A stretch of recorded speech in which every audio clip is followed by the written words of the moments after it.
Ayer conocimos el resultado anual del Monitor de Reputación Sanitaria, un estudio que realizan anualmente los Consejos Generales de Médicos y Enfermeras de España y que recoge un diagnóstico global de la reputación de los hospitales y sus servicios clínicos. Este informe sitúa a 4 hospitales extremeños entre los 100 mejores de España, pero hay que incidir que se trata de reputación, no de calidad. El primer hospital de la región que aparece en el puesto número 46 es el Universitario de Badajoz, aunque pierde 12 puntos con respecto a la clasificación de 2018, cuando ocupaba la plaza 34. El segundo es el Complejo Universitario de Cáceres, que se sitúa en el número 53, subiendo un puesto. El Hospital de Mérida ha escalado 5 puestos en este ranking y se sitúa en el número 55. Por último, el San Pedro de Alcántara cacereño cierra este listado al ocupar la plaza 94 y descender desde la 87 del año anterior. Podemos decir que los hospitales extremeños se encuentran en la media de este top 100, lo que sin duda dice mucho y bien de nuestros centros hospitalarios, porque hay otros que ni siquiera se encuentran dentro de este listado. Pero como decíamos al comienzo de esta editorial, se trata de puntuar la reputación, no la calidad de los servicios prestados, por lo que podemos decir que es una clasificación de percepción, no de evaluación sobre hechos concretos. En cualquier caso, a cualquier extremeño nos enorgullece que nuestros hospitales aparezcan en esta lista, aunque hay otros que no salen, como son los de Tierra de Barros, Don Benito Villanueva, Plasencia, Talarrubias, Navalmoral, Zafra o Llerena. Y habría que seguir trabajando para que estos centros pudieran entrar en esta lista, aunque personalmente prefiero que pudieran salir en el ranking de calidad, que es en el que se mide la calidad de atención y servicios que prestan. Buenas noches.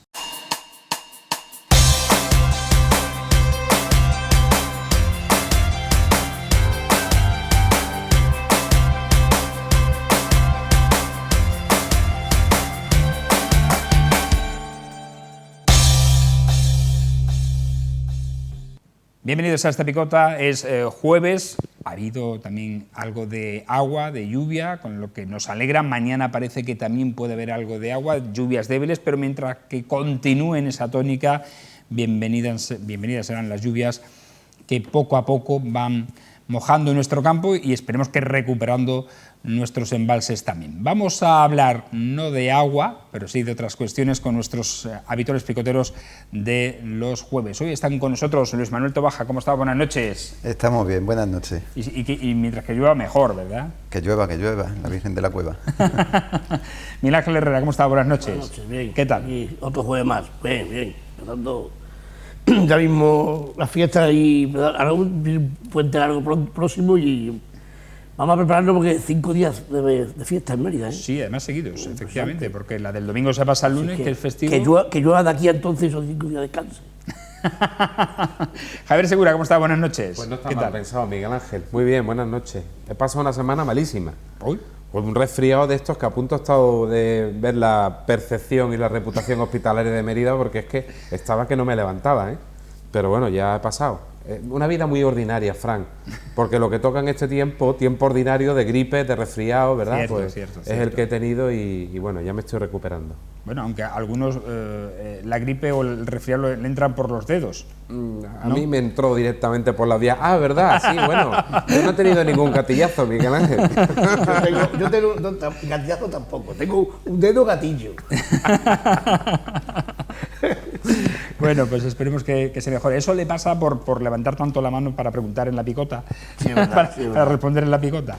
Bueno, vamos a hablar de cuestiones, como decimos, que son interesantes. El alcalde de Mérida, Antonio Rodríguez Osuna, ha destacado en Turquía que la capital extremeña es un referente y una ciudad modelo en España en la recepción de migrantes, destacando para ello la creación de la Delegación de Cooperación y Migraciones. El regidor ha hecho estas declaraciones en el Foro Internacional sobre Solución Local a la Inmigración y el Desplazamiento que se ha celebrado en la localidad turca de Gaziantep, que ha sido organizado por el Alto Comisionado de las Naciones Unidas para los Refugiados. Osuna ha puesto como ejemplo de funcionamiento el centro de recepción de migrantes en el albergue juvenil El Prado, que gestiona Cruz Roja, gracias a la colaboración de la Junta de Extremadura a través de la EXCID. Alcaldes de todo el mundo han firmado en esa localidad la declaración de Gaziantep, que se elevará la próxima reunión de jefes de Estados y presidentes de gobierno que tendrá lugar en Ginebra en el mes de diciembre. A ver, Javier, tú que eres quizás más especialista en este tema, ¿qué valoración haces de este foro al que ha asistido el regidor emeritense? Bueno, lo primero y muy significativo es el sitio donde se ha celebrado, en Turquía, que estamos hablando de una de las fronteras que ha detenido la avalancha de migrantes y refugiados procedentes, en este caso, de la guerra siria, pero también procedentes de Irán, de Irak, de Afganistán, y bueno, pues una frontera o una barrera natural, ¿no? La verdad es que el Alto Comisionado de las Naciones Unidas para los Refugiados, el ACNUR, como también se le conoce, pues ha sido muy atrevido de organizar este foro y convocar a ciudades de acogida. Y en lo que respecta a Mérida, a mí me parece, habrá quien piense de que esto es otro viaje más del alcalde, pero hay que tomarlo muy en consideración respecto de la trayectoria que ha tenido Mérida en la acogida de solicitantes de asilo y refugiados. Aquí se abrió el primer centro en Extremadura de acogida, en la calle Suárez Omonte, estamos hablando del año 1999.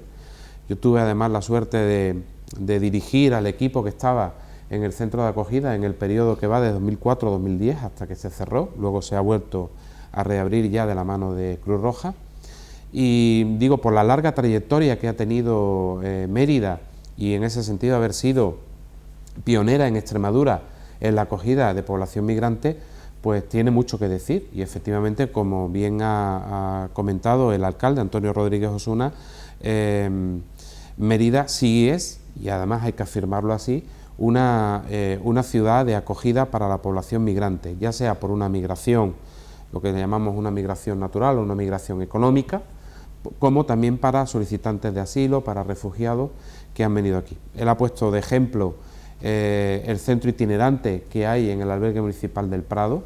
Es normal que lo ponga porque es el único que realmente depende de una gestión municipal, facilitar esas instalaciones que son del ayuntamiento para que la pueda gestionar, en este caso Cruz Roja, en colaboración con la Agencia Extremeña de Cooperación y con el Ministerio del Interior del Gobierno de España. Pero digo, viendo todo en conjunto, hombre, y teniendo en cuenta también las características, que la población migrante en Extremadura es muy pequeña en proporción a la totalidad de la población.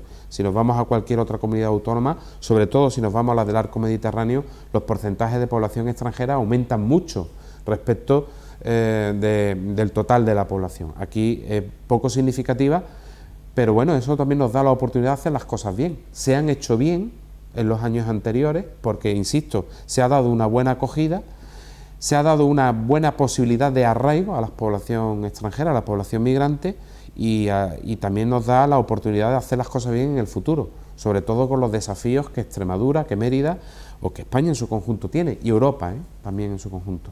¿Miguel Ángel?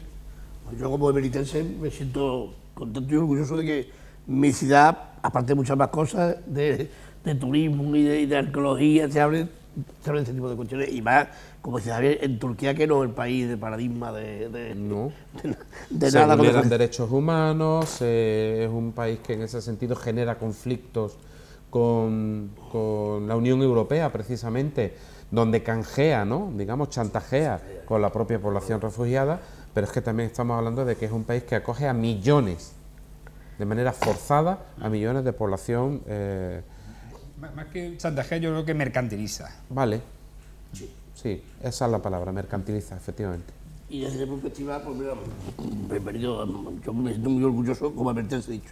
Y más ahora que se está viendo este tipo de comentarios y de publicidad y de propaganda en televisión, en la prensa y los medios con referencia a la negación y al ir contra los migrantes y contra el extranjero y contra el que viene. Entonces yo, desde el punto de vista ese, por tanto, por ser para refugiados, vengan de una guerra, vengan de hambre. Pensemos en los años nuestros, cuando nuestros antepasados españoles también, después de la guerra, iban buscando, y durante la guerra, otros países. Yo me siento totalmente, y si en verdad somos considerados como referentes en este tipo de cuestiones, yo encantado, sinceramente.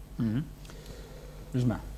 Es un fenómeno complejísimo por todas las derivadas que tiene, y a mí me gustaría que ese fenómeno complejo, primero, que no se vulgarice como se está haciendo en muchas ocasiones, y segundo, que cuando de verdad los gobiernos se ponen de acuerdo para una serie de propuestas que al final sean capaces de llevarla a cabo, porque el último acuerdo que hubo para acoger los refugiados que venían precisamente de Siria quedó mayormente en agua de borraja. Entonces es una pena que ahí hablábamos de que Turquía mercantiliza a los refugiados en sí, y yo no sé hasta qué punto en el resto de Europa no mercantilizamos el tema de los refugiados, metiéndolo dentro de otro tipo de consideraciones que están muy lejos de, yo creo que lo realmente importante, y es que son personas humanas que necesitan de refugio, de acogimiento, y que ese refugio nosotros, por lo menos en la medida de lo posible, se puede dar. Ya no por rellenar la España vaciada, como alguna vez hemos hablado, sino por humanidad, simple y llanamente por humanidad.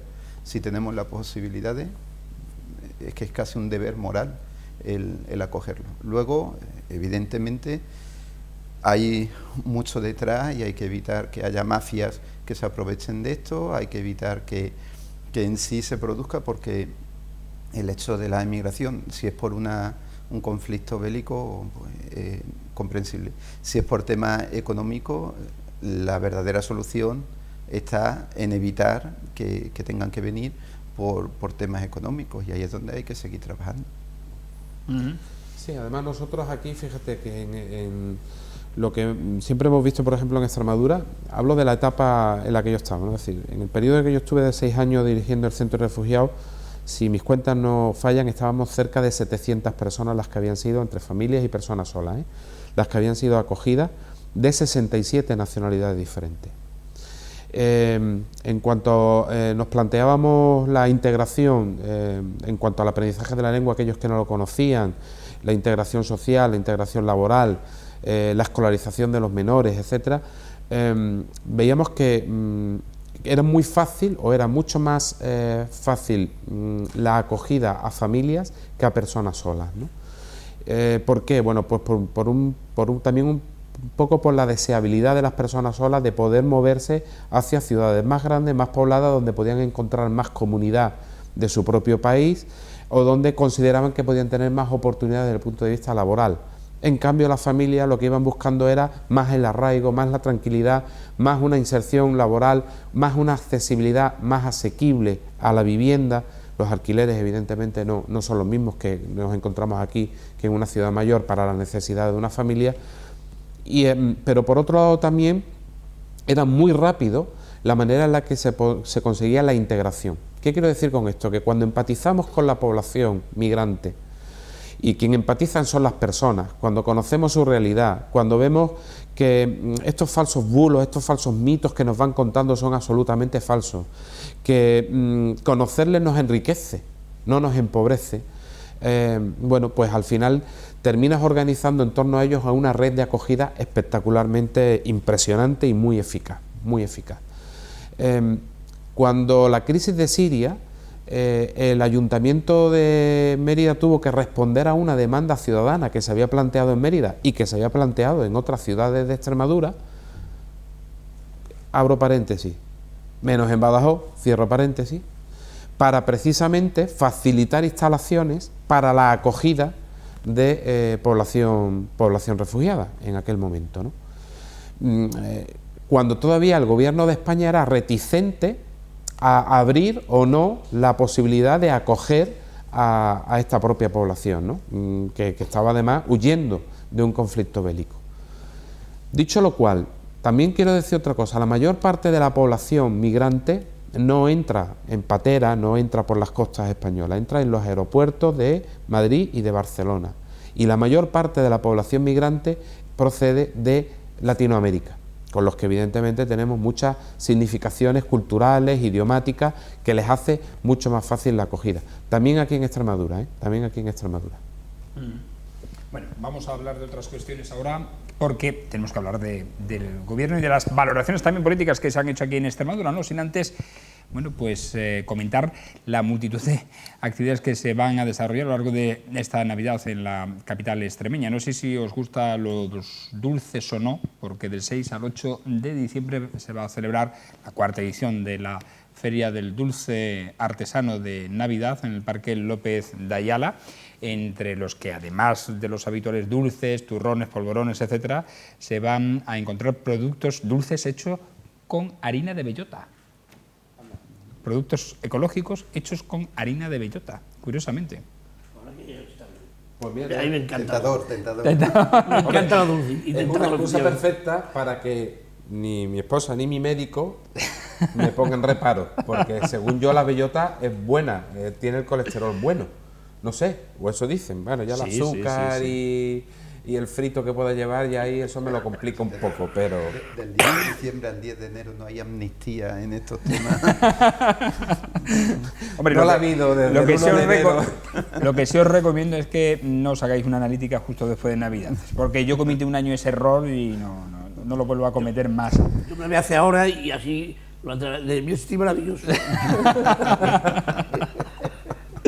Bueno, pues como decimos, son varias actividades. Este año además se van a desarrollar precisamente en ese enclave del Parque López de Ayala, o Parque de Abajo, o de la Rambla, o Parque de los Enamorados, ¿no? Porque tiene varios nombres. El Parque de los Enamorados. Se van a desarrollar allí varias actividades, como también después ya en Navidad va a haber un mercadillo también artesano, una pista de hielo de 350 metros, que yo no probaré porque nunca he sabido patinar, o sea, yo no lo vi ni lo voy a intentar. ¿El qué, perdona? Que hay una buena carpa. Sí, una carpa transparente redonda, donde se va a ubicar precisamente esta feria también del dulce artesano.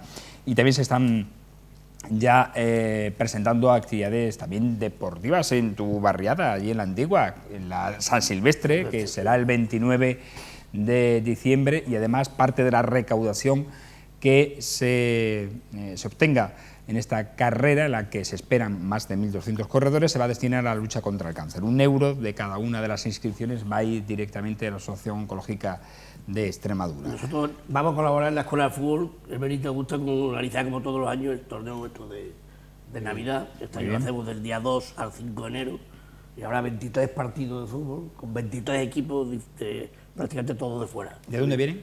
De Badajoz, de Cáceres, de muchos sitios de Extremadura.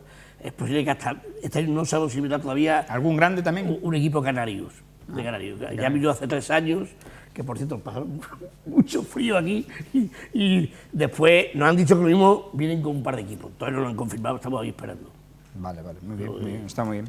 Desde la Asociación de Amigos de Mérida estamos intentando, tenemos una idea ahí, una propuesta muy interesante de juegos tradicionales para hacer con mayores y con pequeños. Estamos en colaboración con el ayuntamiento a ver si sale. ¿También para Navidad? También para Navidad. Muy bien, pues es bueno eso de recuperar. Todavía hay que confirmarlo, pero la idea es muy bonita.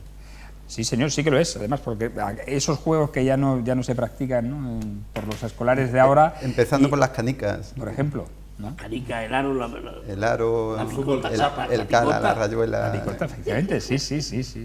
El pincho no, ese no nos hemos atrevido. El pincho no. Bueno, el pincho se precisa de barro, ¿no?, para poder hacerlo, y ya y poco sitio de barro que no toque el asfalto, ¿no?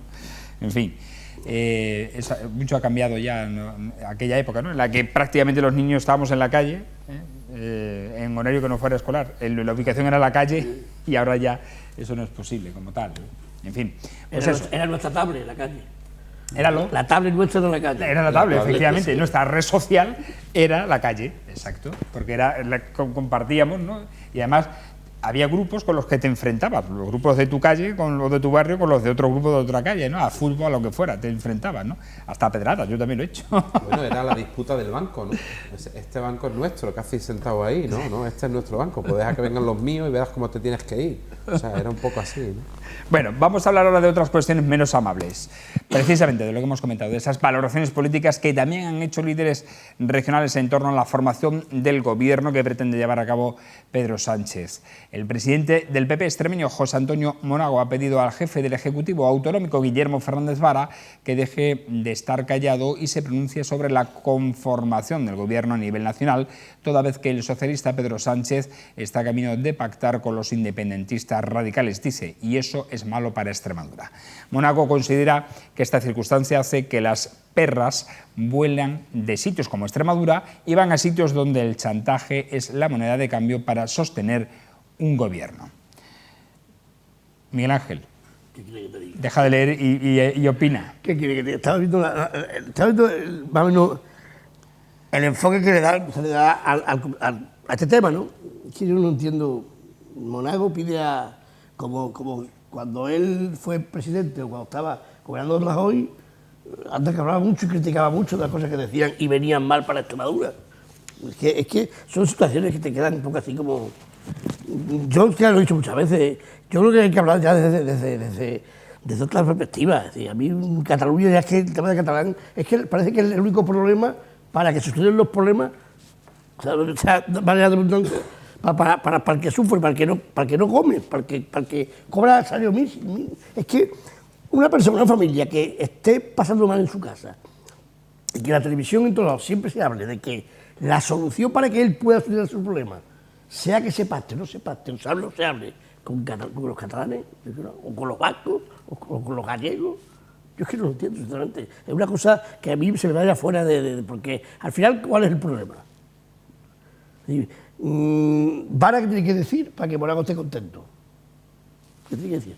Es decir, ¿qué puede decir Vara o cualquier político en Extremadura que nos pueda venir a nosotros bien si al final hay gobierno o no hay gobierno progresista, de izquierdas, y que mire por el que en verdad lo está pasando mal? ¿Qué nos puede venir bien a nosotros? Hay que ver las cosas desde la otra perspectiva. Yo siempre digo igual, ¿por qué preocupa tanto al IBEX 35, a la banca, a las grandes empresas que haya ese pacto? ¿Por qué? ¿Por qué? La gente que piense. ¿Por qué no hay nadie que diga que haya ese pacto porque hay mucha gente que le puede venir bien? ¿Por qué? Es que son situaciones que al final te duele porque yo hoy debate de televisión, de radio, y es lo mismo, hoy decían igual, hoy habían, creo que esta noche, no sé si habrán acabado o no han acabado la reunión que han tenido esta tarde, que es la Republicana y el PSOE, esta tarde, ¿no? Todavía no hemos visto nada, pero qué malo es dentro de la Constitución, dentro de la legalidad, que dos partidos políticos hablen, si son parlamentarios, tienen que hablar, tienen que debatir, tienen que da igual que sean catalanes, que sean vascos, que sean... ¿Qué pasa? Que si hablan con el de Teruel, ese hombre no va a pedir para su tierra nada. A ver si el problema es que nuestros diputados que han estado en el Parlamento los últimos 30 años no se han portado como diputados elegidos por el pueblo extremeño y han pedido lo que tienen que pedir para su pueblo extremeño. Ese va a ser el problema. No es que otros lo pidan y viven por su tierra, sino que a lo mejor nosotros, los nuestros, no lo piden como tienen que pedirlo. Yo es que no lo entiendo.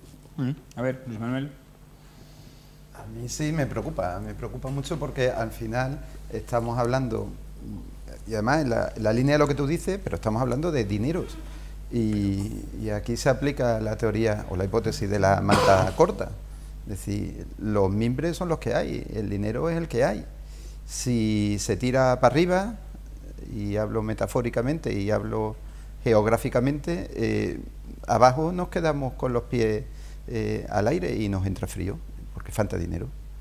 Entonces, el problema es que llevamos 40 años de democracia y en esos 40 años de democracia la situación prácticamente siempre ha sido la misma, con independencia de que en Extremadura gobernase A o B y que en Madrid gobernase A o B, el dinero siempre iba para el mismo sitio, para más arriba, para los que permanentemente están haciendo mercantilismo, chantaje o como queramos llamarle, al propio Estado español porque al final, ¿cómo se paga la amenaza de yo quiero ser independiente? ¿O cómo se paga la amenaza de yo quiero más competencia? Pues con más dinero. ¿Y ese dinero de dónde sale? Pues en resto de España. En resto de España, que a algunos a lo mejor se lo pueden permitir, pienso en Madrid, pero otros no nos lo podemos permitir. Pienso en Extremadura, o en Castilla-La Mancha, en Castilla-León, o no sé, en Murcia. Bien, y entonces ese dinero que falta, al final no llega a los servicios que se le tiene que dar a la gente. Y en lugar de tener los 4 hospitales entre los 100 primeros, pues a lo mejor podríamos tener a 6. A lo mejor no tendríamos la necesidad de compartir los médicos en el hospital de Badajoz y en el hospital de Almendralejo, que es un poco lamentable para unos y otros, ¿no? Y sobre todo para los propios médicos. O a lo mejor nuestra universidad podría permitirse proyectos de mayor envergadura. Entonces, a mí sí me preocupa mucho en que, ojo, no que se hable, yo ahí estoy contigo. Hay que hablar con todo el mundo, con todos. Por eso es Parlamento, y hablando es como todos nos enriquecemos, como todos ganamos. Y lanzándonos ideas, no lanzándonos chantajes o líneas rojas o cordones sanitarios. Yo creo que es muy poco democrático que ningún partido proponga ni una línea roja ni un cordón sanitario. Ahora, eso sí, vamos a hablar, vamos a debatir, vamos a plantearnos ideas, y voy a tener la valentía de decirte, estás equivocado. Así. Y hay que decir que en España todavía, yo creo que no se habéis dicho en estos últimos 40 años, hay que decir que intrínsecamente el independentismo puede ser lícito, puede ser democrático, pero es malo para el país. Habrá que decirlo. Y yo todavía eso no lo he escuchado. Es malo porque rompe el país, es malo porque va en contra de la justicia social, es malo porque crea españoles de primera y de segunda. Habrá que decirlo. Será lícito, pero no es bueno para nosotros. Pero el hecho de que hable con los independentistas no significa que vaya a la independencia, ¿eh? Obviamente. Claro. Habrá que hablar para decirle, claro, esto no puede ser. Claro. Y no me pidas dinero a cambio. Las dos cosas. Esto no puede ser y no me pidas dinero a cambio. Javier. No, pues estoy totalmente de acuerdo. Estoy de acuerdo con vosotros, y además me ha gustado mucho, además, como lo has planteado, Luisma, porque es correcto, ¿no? Es decir, lo que ha cambiado en los últimos 40 años ha sido la etiqueta que ha atribuido Monago a los nacionalistas catalanes, que ahora ya no son nacionalistas catalanes o regionalistas o nacionalistas vascos, ahora se llaman independentistas radicales.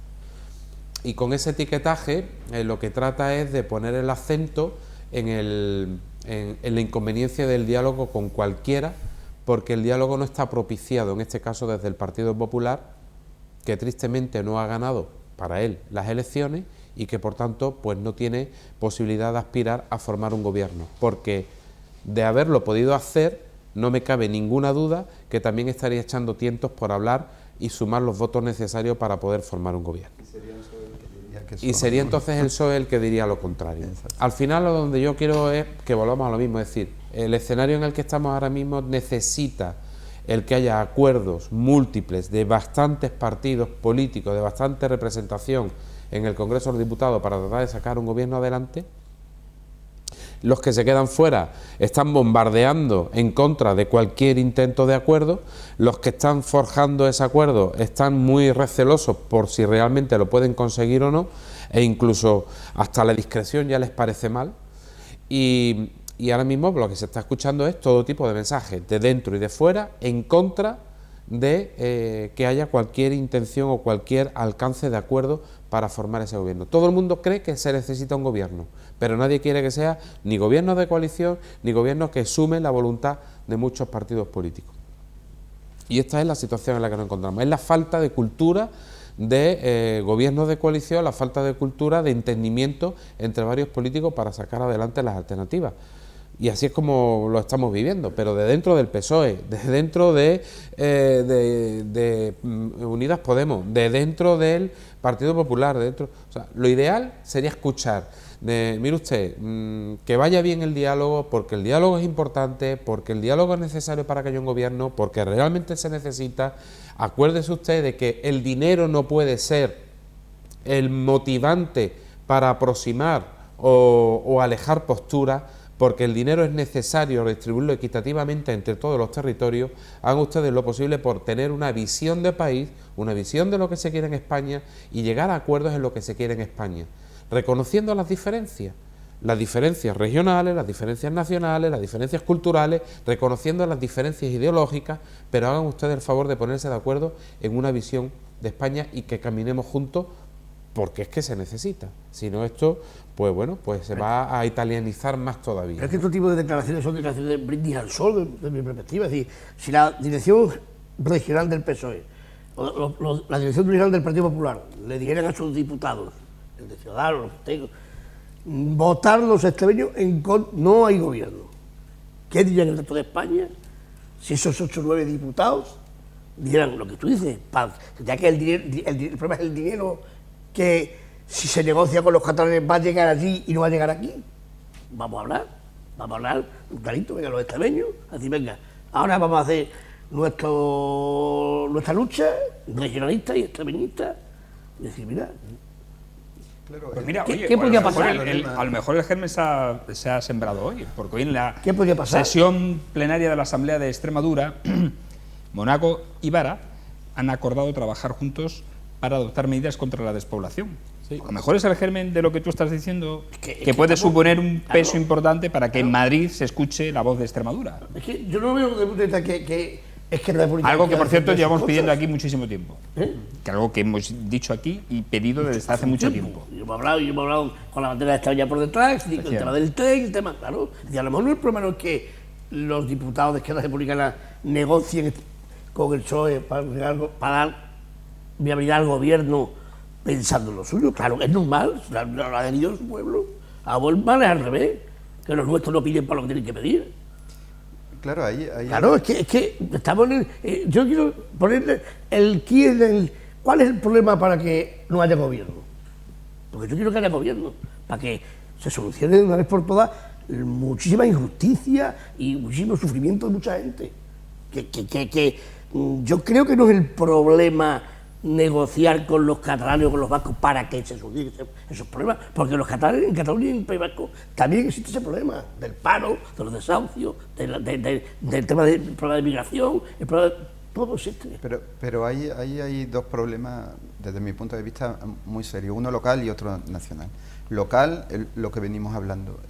Aquí en Extremadura se pueden poner de acuerdo, como lo hicieron, por ejemplo, para la ley extremeña de educación, que se puso de acuerdo los dos partidos y la sacaron adelante con mayoría absoluta. Fantástico, cuando además ni siquiera era necesario, porque podía haber salido solamente con los votos de ENSOE. Y se pusieron de acuerdo, fantástico, yo lo alabo eso. Ahora, luego llegan nuestros diputados a Madrid y no dicen esta boca es mía. Entonces, ahí falta ese trabajo también en Madrid, no solamente aquí. Porque es allí donde hay que plantar cara, es allí donde se saca el dinero. Y luego, a nivel nacional, yo creo que sí que hay un problema muy grave y que además tiene una lógica muy clara que los catalanes han captado desde hace 40 años. Yo no creo que haya tantos independentistas como votos de Junts por Cataluña o de Esquerra. ¿Por qué? Porque la gente ha entendido que estos dos partidos, crea o no crea en ellos, esté o no esté de acuerdo con ellos, hacen el chantaje correspondiente al país y al final se llevan el dinero. Entonces, con independencia de que yo esté de acuerdo o no con la ideología de esos dos partidos, me interesa votarles porque sé que van a traer los euros a Cataluña. ¿Cuál es el problema? Que si todos pensamos así, pues tenemos un problema de que dejamos de pensar en el bien común y por eso nacen partidos regionalistas que cada vez tienen más influencia, pues como ha pasado ahora con Teruel Existe o con Coalición Canaria o con Cantabria y tal. Estamos creando un sistema en el que la única manera de que las regiones tengan un poquito es montando un chiringuito nacionalista. Pero claro, si todos actuamos de la misma manera, ¿dónde está España? Pero por eso el problema está en negociar para pensar en la gente. Sí, pero hay un problema previo. El problema previo es que los partidos que deberían haber mantenido la cohesión, la justicia social, no lo han hecho, porque ni el PP ni el PSOE, cuando les ha tocado gobernar, han hecho lo contrario. Es más, todos y cada uno de ellos, al final, con mayoría y sin mayoría, en todos los casos, al final siempre han tirado de nuevo para lo que le convenía a los nacionalismos. Entonces, ¿tienen responsabilidad los votantes de Cataluña, del País Vasco? Sí. ¿Tienen responsabilidad los partidos? Sí. ¿Tienen responsabilidad el PP y el PSOE? También. Pero mucha, muchísima. Porque deberían haber sido la muralla que dijese, no, perdona, estamos en un país y vamos a repartir para todo el país. Pero no lo han hecho. Entonces, ¿quién es el responsable de que al final estemos en esta situación? Pues todos. ¿Y cómo lo resolvemos? Pues todos tendremos que poner de nuestra parte. Los votantes, especialmente los extremeños, que pensemos en esta clave cuando nos toque votar, no sé si dentro de poco, esperemos que no, y también obviamente nuestros representantes, que tendrán que pensar en el conjunto del país y no solo en lo que me interesa para llegar al gobierno o para mantenerlo.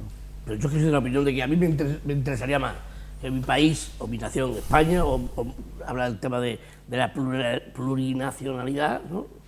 Me encantaría que no hubiera paro en ningún lado, ni en Cataluña, ni en Madrid, ni en Mérida, ni en Vigo, y que esto fuera, digamos, una situación de un país más feliz, más igualitario, con menos problemas. Me preocupa más eso que la unidad de España. Yo es que la unidad de España es que se vende como si fuera ahí una cosa. Cuanto más unidos estemos, más fuertes somos.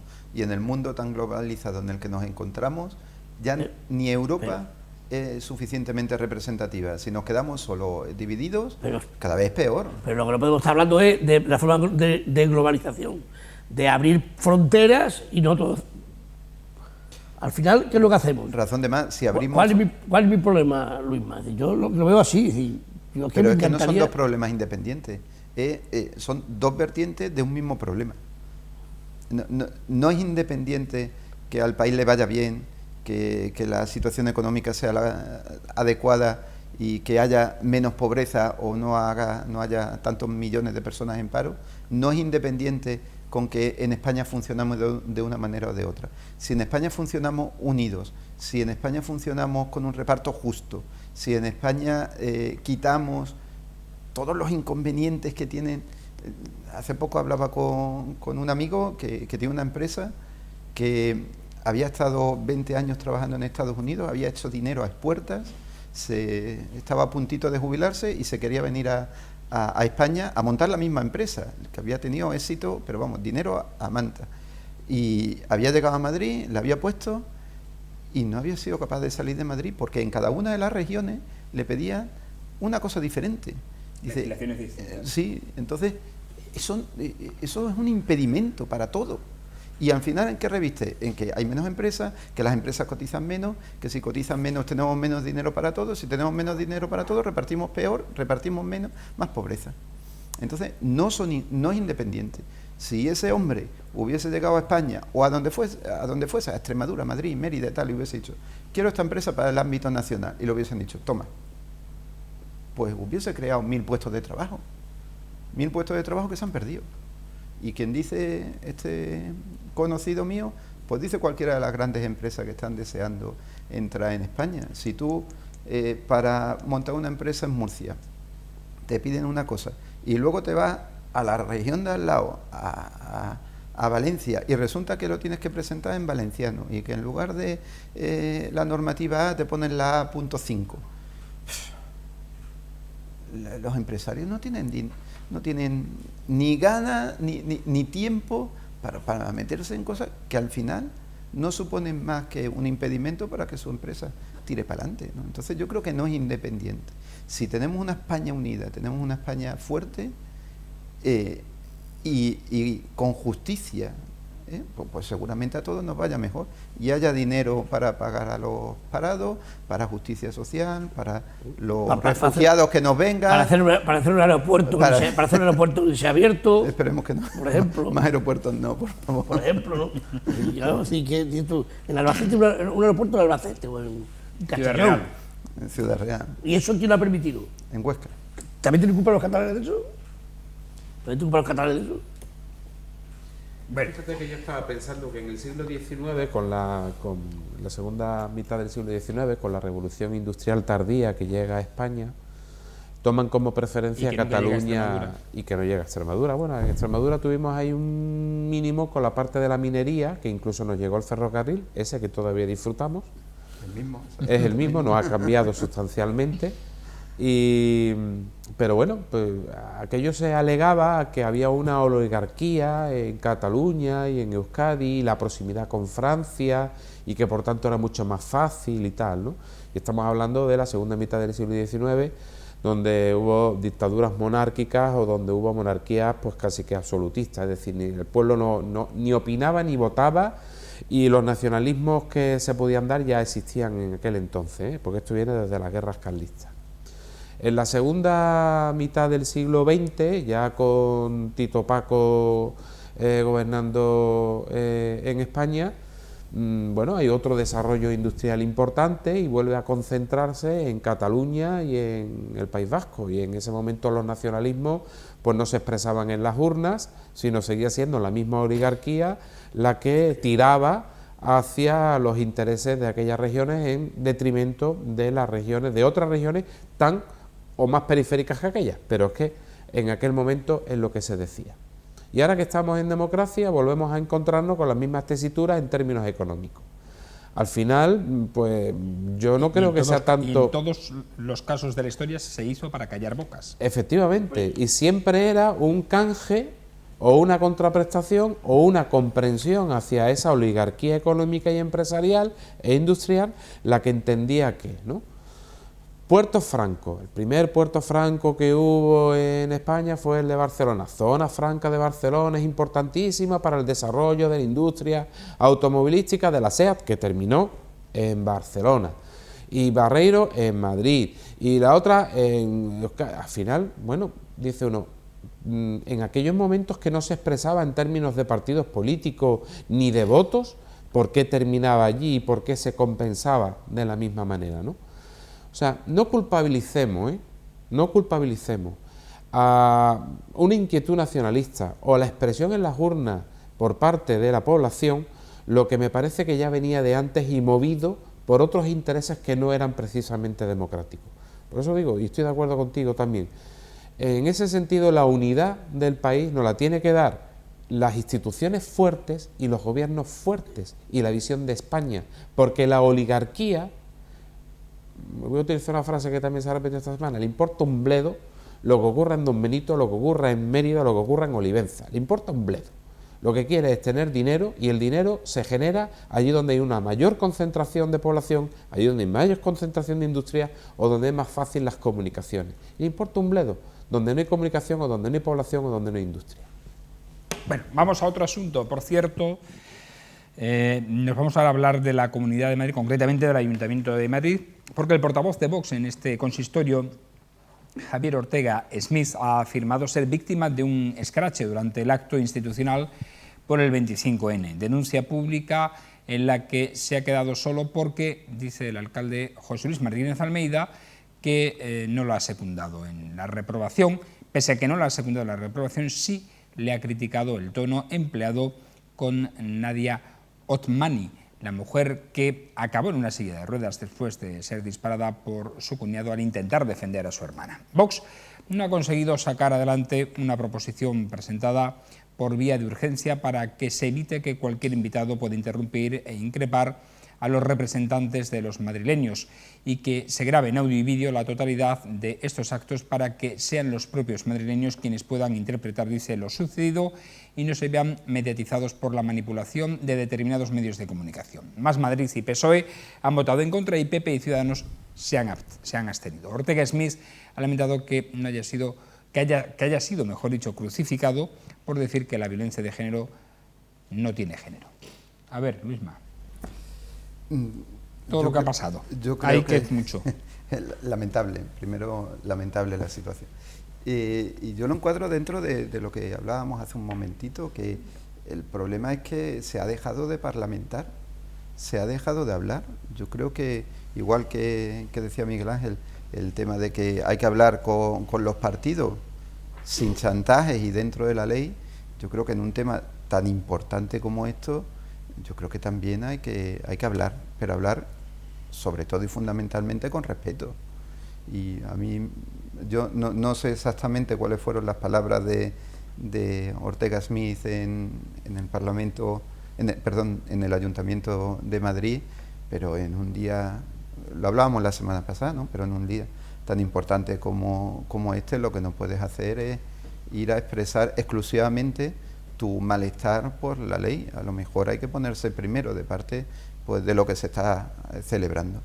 Y luego ya tienes todo el año para protestar por la ley, como hicieron la semana anterior, y yo creo que allí, pues bueno, es lógico que yo entiendo que ellos no estén de acuerdo con la ley, que lo tienen que decir y que tienen que manifestarlo, igual que entiendo que el resto de partidos, si están de acuerdo con la ley, en lugar de decir es que sois unos no sé cuánto, tendrás que darle, pues mira, pues nosotros creemos que la ley es adecuada por esto, por esto, por esto, y ellos dirán, pues yo creo que no es adecuada por esto, por esto, por esto.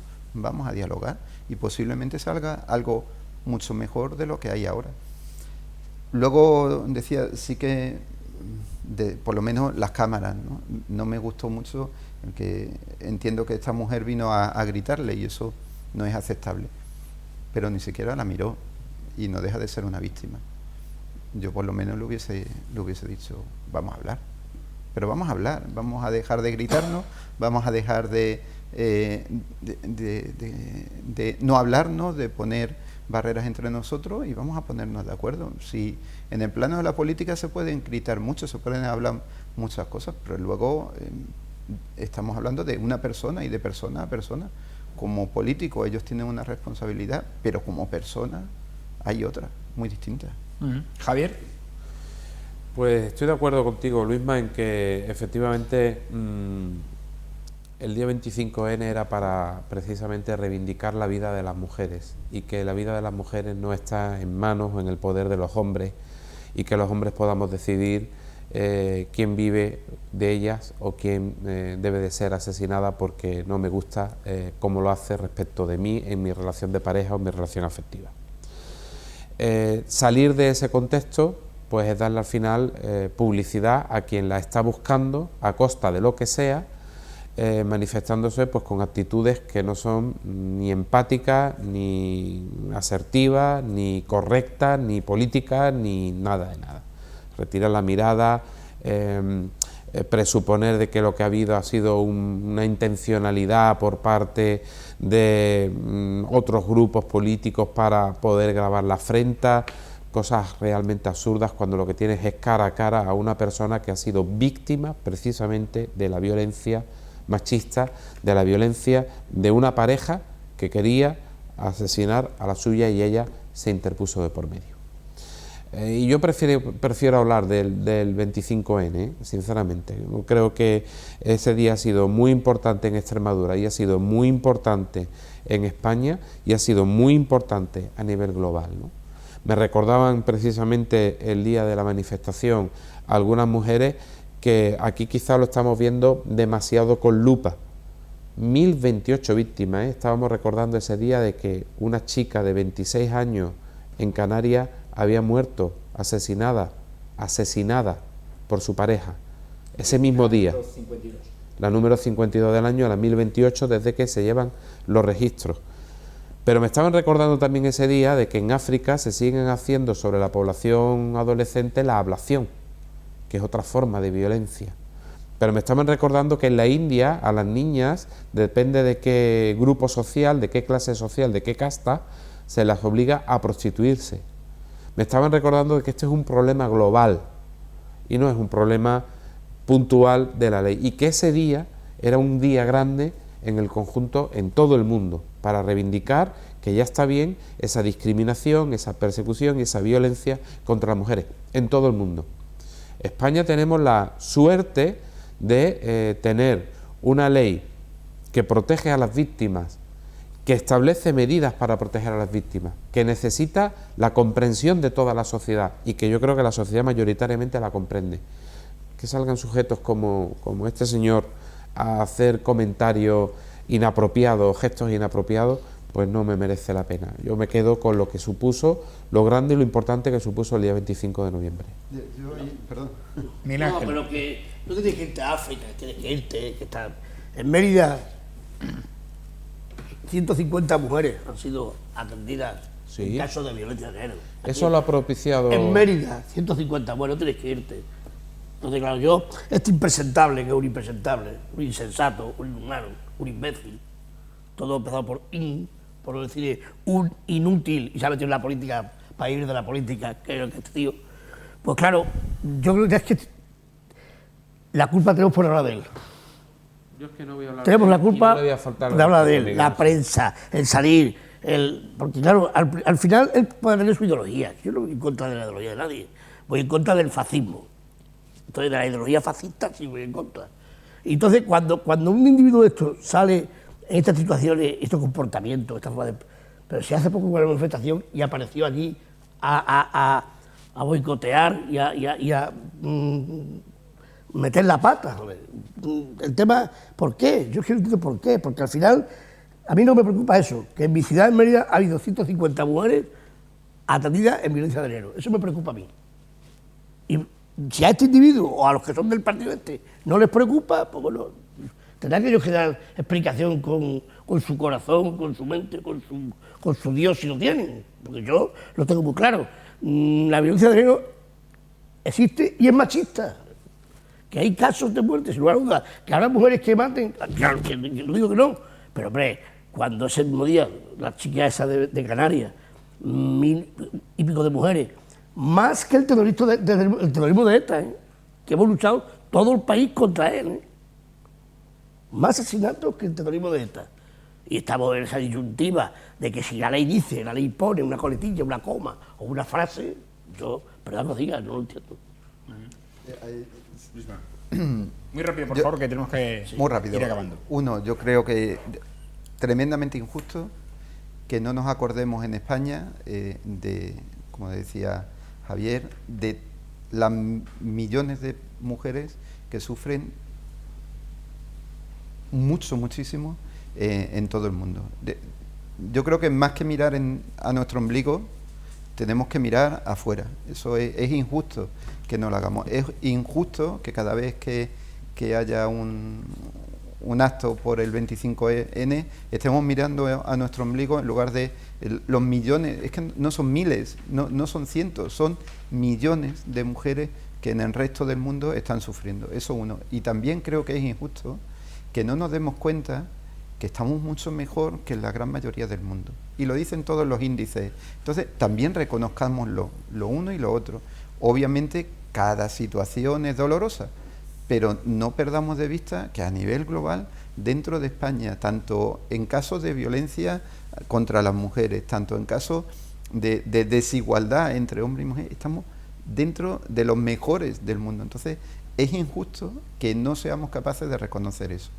Y ahora, obviamente, hay que lamentarse por todos y cada uno de los casos en los que muere una mujer, un hombre, de verdad, lo que sea. Pero tenemos que ir abriendo nuestro mundo y dejarnos de mirar al ombligo. Bueno, nos vamos, señores, no hay tiempo para más. No son muertes, son asesinatos. Sí, perdón. Recordar. Sí. Que hay que poner las palabras también en su contexto. No hay tiempo para más. Agradecer como siempre a nuestros picoteros hoy su análisis. Gracias a Javier Segura, gracias a Miguel Ángel Herrera y gracias a Luis Manuel Tobaja. A ustedes agradecerles como siempre su atención, instándoles a que nos sigan en las redes sociales, en Facebook, Twitter, YouTube e Instagram. Y emplazándoles a una nueva edición de La Picota. Será mañana en torno a las 10 menos cuarto de la noche, como siempre, la cita en TDT y en esas mismas redes sociales aquí en La Picota. Hasta entonces, buenas noches y sean felices.